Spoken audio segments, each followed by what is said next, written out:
Hello friends. जैसा कि हम सभी अभी न्यूज में देख रहे हैं और करंट अफेयर्स के वीडियो में भी हमने छत्तीसगढ़िया ओलंपिक के बारे में पढ़ा था। मैंने उसमें बताया था आपको कि छत्तीसगढ़िया ओलंपिक के बारे में हम एक सेपरेट वीडियो आपके साथ शेयर करेंगे जिसमें इसकी सारी डिटेलिंग होगी। तो हम सभी डेली अभी न्यूज़पेपर में देख रहे हैं कि छत्तीसगढ़िया ओलंपिक जो है वो बड़े जोर शोर से चल रहा है। इसे छत्तीसगढ़ में खेलों का त्योहार कहा जाए तो गलत नहीं होगा।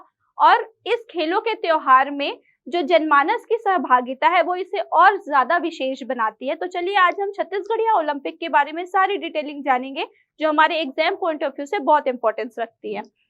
तो सबसे पहले हम कुछ तथ्यों के बारे में जानते हैं कि छत्तीसगढ़िया ओलंपिक जिसे पारंपरिक खेलों का त्योहार कहा जाता है, इसकी शुरुआत 2022 से हमारे मुख्यमंत्री श्री भूपेश बघेल जी ने की है। 2022 से इसकी शुरुआत की गई है और ये इसका लगातार दूसरा वर्ष है जब इसका आयोजन किया जा रहा है।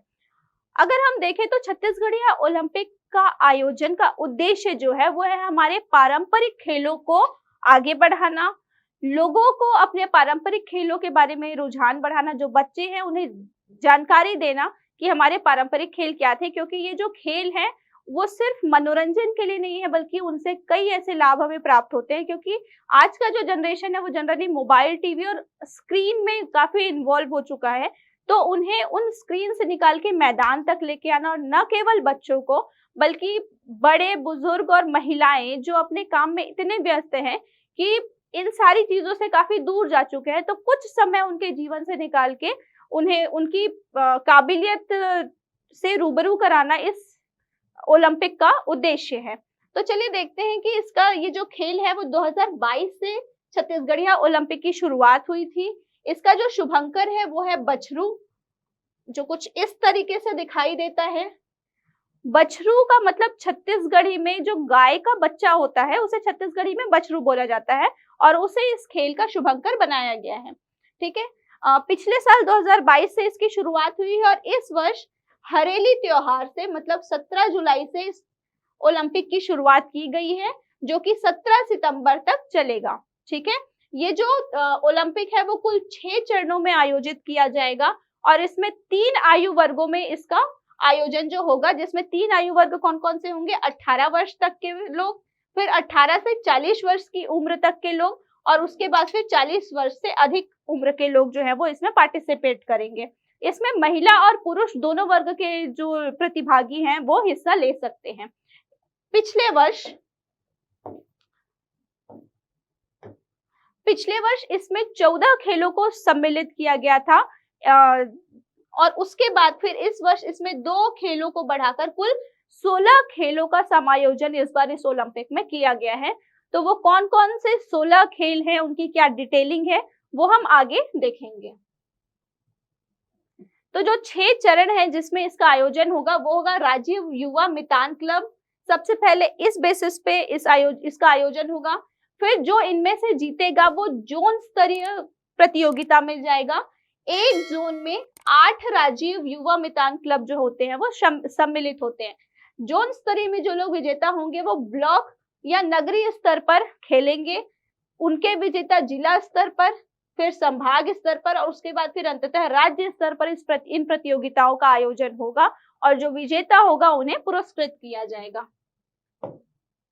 तो जैसा कि हमने देखा कि छत्तीसगढ़िया ओलंपिक में इस वर्ष कुल 16 खेलों को सम्मिलित किया गया है, जिसमें से 8 दलीय खेल हैं और 8 एकल खेल हैं। तो जो दलीय खेल है वो कौन कौन से हैं? गिल्ली डंडा, पिट्ठूल, सांखली, लंगड़ी दौड़, कबड्डी, खो खो, रस्साकसी और बाटी, ये जो है वो दलीय खेल है। और जो एकल खेल है वो है बिल्लस, फुगड़ी, गेड़ी दौड़, भंवरा, 100 मीटर की दौड़, लंबी कूद, रस्सी कूद और कुश्ती। रस्सी कूद और कुश्ती को इस वर्ष सम्मिलित किया गया है। ये दोनों प्रतियोगिता पिछले वर्ष नहीं की गई थी। इनकी डिमांड को देखते हुए रस्सी कूद और कुश्ती को इस वर्ष सम्मिलित किया गया है। ठीक है। अब ये जो खेल हैं उनके आयोजन में जो नोडल विभाग होंगे वो कौन होंगे? तो ग्रामीण क्षेत्रों में पंचायत एवं ग्रामीण विकास विभाग जो है वो इसका नोडल विभाग होगा और नगरीय क्षेत्रों में नगरीय प्रशासन एवं विकास विभाग जो है वो इसका नोडल विभाग होगा। ठीक है। पुरस्कार राशि इसमें क्या क्या प्राप्त होगी, तो विकास खंड या नगरीय क्लस्टर ये इस स्तर पर प्रथम आने वाले को 1000 रुपए, द्वितीय स्थान को 750 रुपए और तृतीय स्थान वालों को 500 रुपए पुरस्कार राशि के रूप में दिया जाएगा। जिला स्तर पर जो भी व्यक्ति प्रथम आएगा उसे 2000 रुपए, द्वितीय स्थान वाले को 1500 रुपए और तृतीय स्थान वाले को 1000 रुपए पुरस्कृत किया जाएगा। संभाग स्तर पर प्रथम स्थान वाले को 3000 रुपए, द्वितीय स्थान वाले को 2500 रुपए और तृतीय स्थान वाले को 2000 रुपए से पुरस्कृत किया जाएगा। और अंततः जो राज्य स्तरीय पे विजेता होंगे उनमें से जो प्रथम स्थान विजेता होंगे उन्हें 5000 रुपए, द्वितीय स्थान विजेता को 4500 रुपए और तृतीय स्थान विजेता को 4000 रुपए पुरस्कार राशि के रूप में प्रदान किए जाएंगे। अब हम देखते हैं दलीय और एकल खेलों का एक एक खेलों के साथ हम आगे बढ़ेंगे। प्रत्येक खेल का वर्णन हम देखेंगे क्योंकि पिछले साल के कुछ एग्जाम्स में हमने देखा है कि खेल और उनके कुछ स्पेसिफिकेशन संबंधित जो सवाल है वो एग्जाम में आए हुए हैं। तो चलिए हम एक एक खेल के बारे में जानकारी हासिल करेंगे, ठीक है। तो सबसे पहला जो हमारा खेल है वो है गिल्ली डंडा। ये एक बहुत पुराना खेल है। ये न सिर्फ छत्तीसगढ़ बल्कि भारत के अन्य देशों में भी इन खेलों का आयोजन किया जाता है, ठीक है। तो इस खेल को छत्तीसगढ़िया ओलंपिक में शामिल किया गया है। गिल्ली डंडा के लिए प्रत्येक दल में 5 खिलाड़ी होते हैं, ठीक है। और इसमें जो गिल्ली होती है एक छोटी सी लकड़ी का टुकड़ा होता है वो, जिसकी लंबाई होगी 10.5 सेंटीमीटर, ठीक है। इस पूरे खेल में हम 5 नग गिल्ली का उपयोग कर सकते हैं और इस गिल्ली का जो वजन होगा वो 50 से 60 ग्राम के बीच का होगा। ये गिल्ली डंडा से संबंधित, गिल्ली या फिर डंडे के स्पेसिफिकेशन से संबंधित सवाल जो है वो पिछले एग्जाम में हमारे आ चुका है, तो इसलिए हमें इन सारे मापों को ध्यान से याद करना है। और जो गिल्ली डंडा में जो डंडा होगा उसकी लंबाई होगी 80 सेंटीमीटर, उसका वजन है 400 ग्राम। अब हम देखते हैं कि गिल्ली डंडा का जो मैदान है, गिल्ली डंडा का जो मैदान है वो 70 मीटर लंबा और 70 मीटर चौड़ा होगा। इसका मतलब ये कि ये लगभग स्क्वायर शेप का एक मैदान होता है जिसकी लंबाई और चौड़ाई जो होती है वो 70-70 मीटर होती है, ठीक है। गिल्ली डंडा के खेल में कुल 2 निर्णायक होते हैं और इन निर्णायकों को छत्तीसगढ़ी में सुसीरिया कहा जाता है। एग्जाम में आपसे पूछा जा सकता है कि सुसीरिया किस खेल के निर्णायक होते हैं या फिर गिल्ली डंडा के जो निर्णायक होते हैं उन्हें लोकल लैंग्वेज में किस नाम से जाना जाता है। तो सुसीरिया जो है वो हमें ये शब्द याद रखना है, ठीक है। अब हम ये भी देखेंगे कि गिल्ली डंडा खेलने के क्या फायदे, क्योंकि छत्तीसगढ़िया ओलंपिक में जितने भी खेलों को सम्मिलित किया गया है उससे मानसिक और शारीरिक दोनों प्रकार के फायदे हमें देखने को मिलते हैं। तो इंटरव्यू में भी हमारे ये क्वेश्चन पूछा जा सकता है आपके, अगर आप किसी एग्जाम के इंटरव्यू में बैठते हैं कि छत्तीसगढ़िया ओलंपिक में गिल्ली डंडा को शामिल किया गया था, तो गिल्ली डंडा खेलने के क्या फायदे हो सकते हैं। तो गिल्ली डंडा खेलने से हाथ और आंख का बेहतर समन्वय एक व्यक्ति जो है वो सीखता है। ये गिल्ली डंडा खेलने का फायदा है, ठीक है। अब हमारा जो दूसरा खेल है वो है, हमारा जो दूसरा खेल है वो है पिट्ठुल, ठीक है। पिट्ठुल में क्या होता है, प्रत्येक दल में 3 खिलाड़ी होते हैं और इसमें किस वस्तु की आवश्यकता होती है, तो खपरा या मिट्टी के बर्तन का टुकड़ा, जो कि कुल 5 नग टुकड़े होते हैं। खपरा मतलब ये होता है कि जो कच्चे मकान होते हैं उस पे ऊपर जो छप्पर बनाई जाती है, तो मिट्टी के जो छप्पर होते हैं उनका टूटा हुआ जो भाग है उसे खपरा बोला जाता है। तो वो या फिर मिट्टी के बर्तन का टुकड़ा, कुल 5 नग टुकड़ों की आवश्यकता होती है और इसमें एक कपड़े से बांध के एक गेंद बनाया जाता है, ठीक है। इसमें जो खपरा होगा उसकी जो मोटाई होगी वो 2 सेंटीमीटर होगी और उसकी चौड़ाई जो है वो 9 सेंटीमीटर व्यास की होगी, ठीक है। इसमें भी कुल 3 निर्णायक होते हैं और पिट्ठुल खेलने का जो फायदा है हमारा वो है कि सबसे पहली बात तो ये है कि पिट्ठुल में टीम वर्क की बहुत ज्यादा जरूरत होती है। जो टीम एक साथ मिलकर संगठित होकर खेलती है वही जीत पाती है। तो पिट्ठुल खेलने से लोगों में टीम वर्क की भावना जो है वो बहुत स्ट्रांग होती है। और दूसरा, इसमें फुर्ती, इस खेल से फुर्ती आती है शरीर में, क्योंकि इस खेल को खेलने के लिए फुर्ती की बहुत ज्यादा आवश्यकता होती है। तो ये गिल्ली डंडा का ये पिट्ठुल का डिस्क्रिप्शन था। अब जैसा कि हम देखते हैं कि ये पिट्ठुल के मैदान की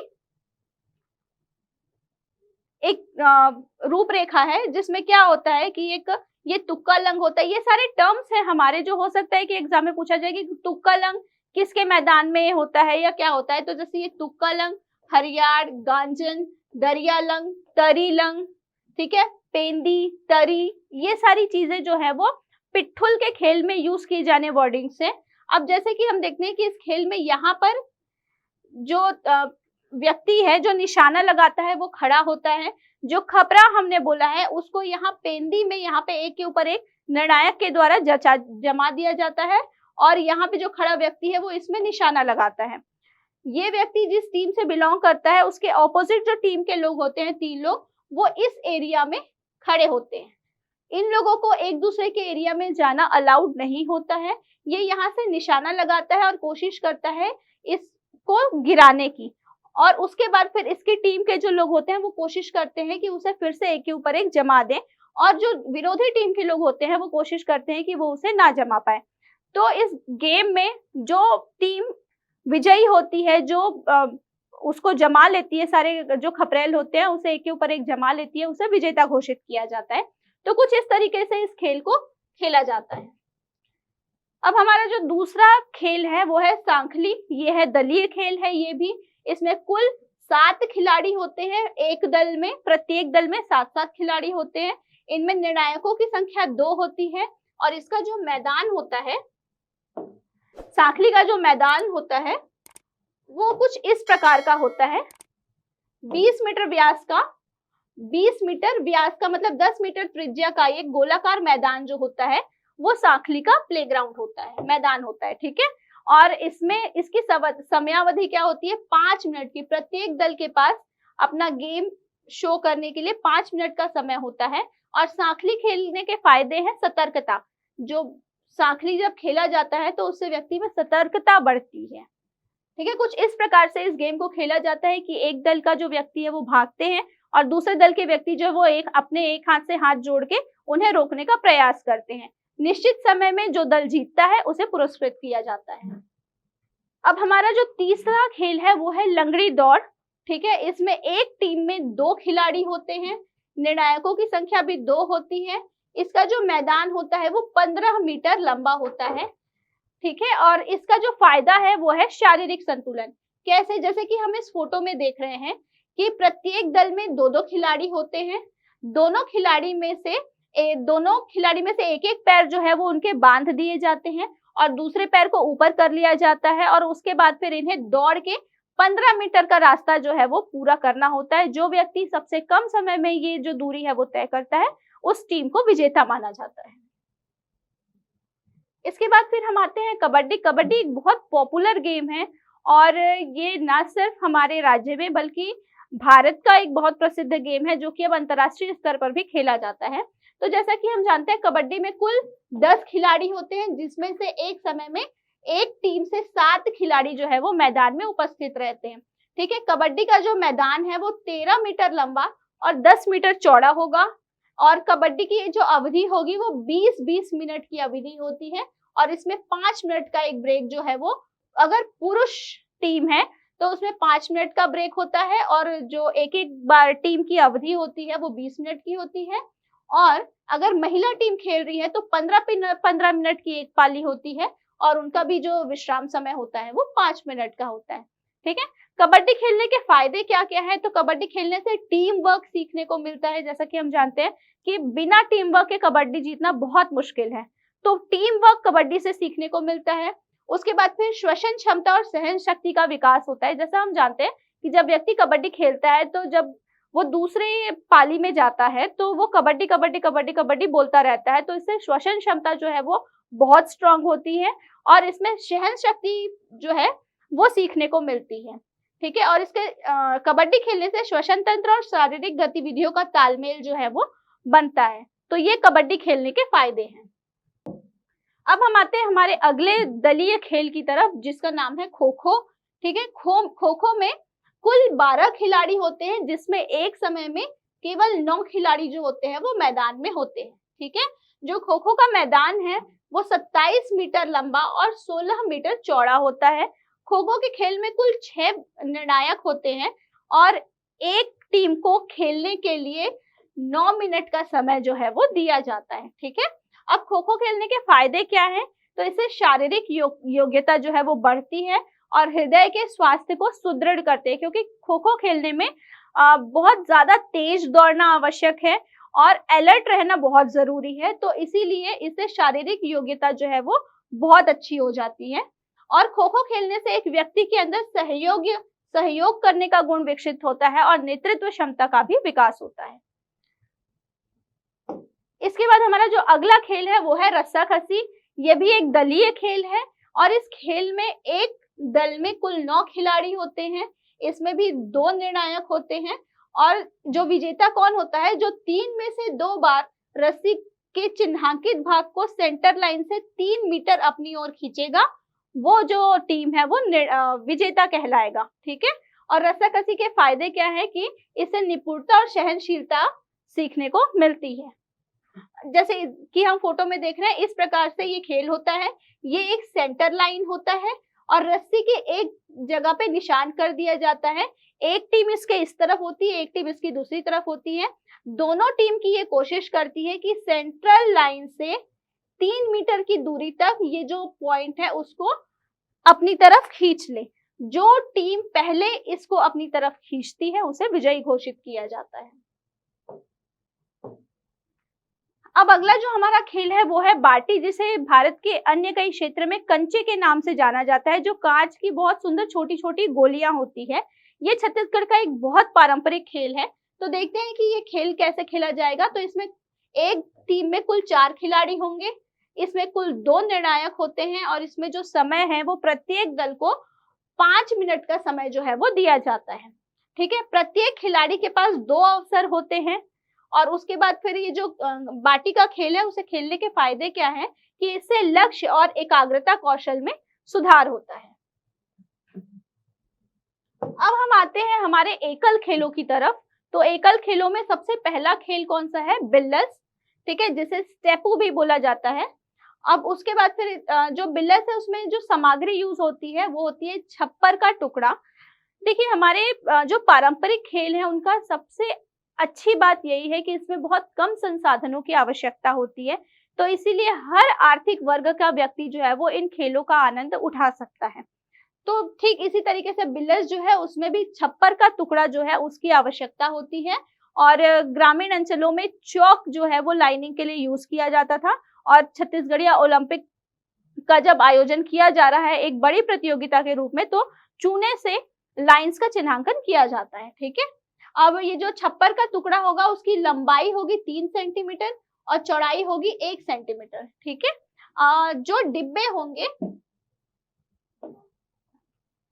इसका जो डिब्बे होंगे उनकी लंबाई कुल होगी 2.5 फुट की और चौड़ाई होगी 2 फीट की और इसमें 2 निर्णायक होंगे। इसमें भी जो बिल्लस है उसको खेलने का फायदा क्या है? तो इससे पैरों को मजबूती मिलती है और संतुलन की क्षमता का विकास जो है वो एक व्यक्ति के अंदर होता है।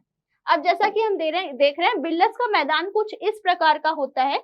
इसमें 6 कुल बॉक्सेस होते हैं और यहाँ पे एक सेपरेट बॉक्स बनाया जाता है। जो खेलने वाला व्यक्ति है वो यहाँ पे खड़ा होता है और जो छप्पर का टुकड़ा है उसे पहले वो यहाँ पर लेके जाता है, यहाँ पे फेंकता है। जब वो यहाँ पे आ जाता है तो वो एक पैर से 4, 5, 6, 3, 2 तक जाता है और उसके बाद फिर 1 में जो वो टुकड़ा होता है उसे कोशिश करता है कि वो यहाँ पर लेके आ जाए और उसके बाद फिर वो वहां से बाहर कूद जाता है। जो जितने कम समय में इस प्रक्रिया को प्रदर्शित करता है वो इस खेल में विजेता होता है। इसके बाद फिर अब जो हमारा अगला खेल है वो है फुगड़ी। ठीक है, तो ये जो फुगड़ी का खेल है उसमें जो निर्णायक होते हैं वो उनकी संख्या 2 होती है। इसकी समय सीमा जो होती है वो अधिकतम 15 मिनट की होती है और इस खेल को खेलने का सबसे बड़ा फायदा है कि इससे संपूर्ण शरीर का व्यायाम हो जाता है। फुगड़ी एक बहुत प्रचलित खेल है छत्तीसगढ़ में और इसे खेलने के लिए बहुत अधिक संयम और ताकत की भी आवश्यकता होती है, क्योंकि इस खेल के लिए एक व्यक्ति जो है वो बैठता है, फिर एक बार अपने बाएं पैर और दाएं हाथ को आगे बढ़ाता है, दूसरी बार अपने दाएं पैर और बाएं हाथ को आगे बढ़ाता है और कंटिन्यू इसे परफॉर्म करता रहता है। हमारा जो छत्तीसगढ़िया ओलंपिक है उसमें इस परफॉर्मेंस के लिए जो अधिकतम सीमा है वो 15 मिनट की तय की गई है।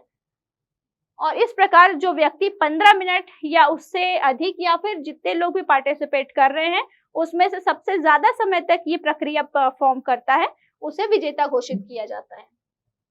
इसके बाद फिर हम आते हैं हमारे अगले खेल की तरफ, जो है गेड़ी दौड़। जैसा कि हमने देखा है कि हरियाली त्योहार में जनरली हम गेड़ी का डिस्कशन करते हैं। तो गेड़ी क्या होता है, एक बांस की लंबी सी लकड़ी होती है जिसमें पैर रखने के लिए एक स्पेस बनाया जाता है, जिसपे पैर रख के उसके ऊपर चढ़ा जाता है और उसके बाद फिर उसे दौड़ लगाई जाती है। ठीक है, तो गेड़ी दौड़ में कुल 3 निर्णायक होते हैं और इसका मैदान जो है वो 100 मीटर का मैदान होता है, 100 मीटर की लंबाई का। और गेड़ी दौड़ खेलने से जो फायदा होता है वो है संतुलन और स्फूर्ति।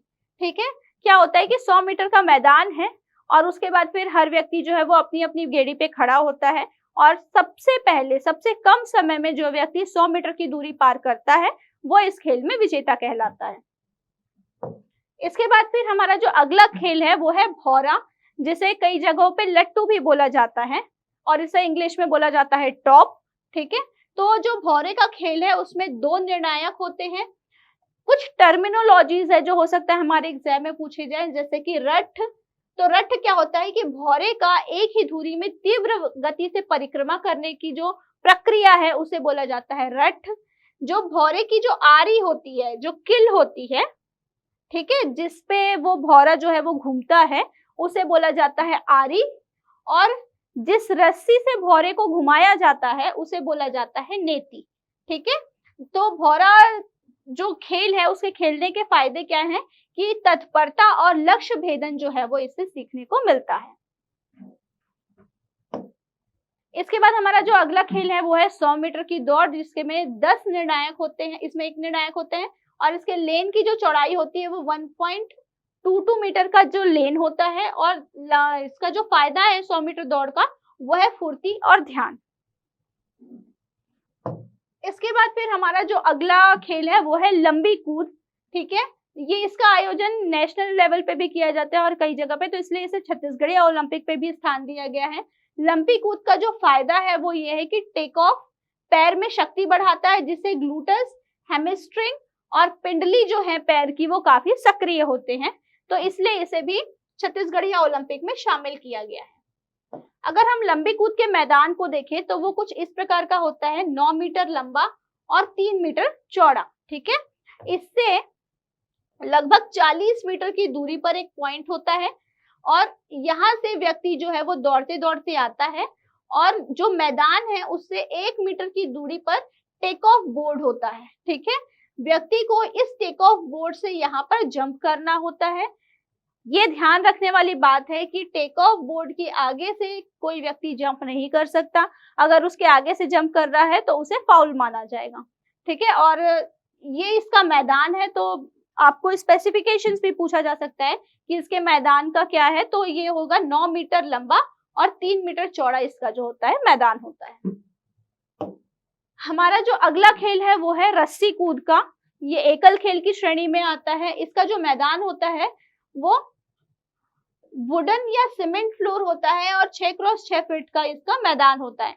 इसकी समय सीमा होती है 15 मिनट। इसमें कुल 3 निर्णायक होते हैं और रस्सी कूद का फायदा है कि इससे वजन कम होता है, इससे लंबाई बढ़ती है और हाथ और पैर की मसल्स जो है वो इससे मजबूत होती है। और इसके बाद हमारा जो आखिरी खेल है वो है कुश्ती। कुश्ती में कुल 6 निर्णायक होते हैं। समय जो है वो प्रत्येक पारी के लिए 3 मिनट का समय निर्धारित किया जाता है और कुश्ती खेलने के फायदे हैं, इससे अनुशासन सीखने को मिलता है, संपूर्ण शरीर की स्वस्थता प्राप्त होती है और शरीर में फुर्ती आती है। तो कुश्ती और रस्सी कूद ये 2 ऐसे खेल हैं जिसे छत्तीसगढ़िया ओलंपिक में इस बार सम्मिलित किया गया है और इन दोनों खेलों को सम्मिलित करते हुए कुल 16 खेल हैं जिनके बारे में अभी हमने डिस्कशन किया, छत्तीसगढ़िया ओलंपिक में शामिल किए गए हैं। तो छत्तीसगढ़िया ओलंपिक से संबंधित जितने फैक्ट्स और एग्जाम ओरिएंटेड जो चीजें थी वो हमने यहाँ पे शेयर की है। आई होप ये आप लोगों के लिए बहुत हेल्पफुल होगी। Thank you.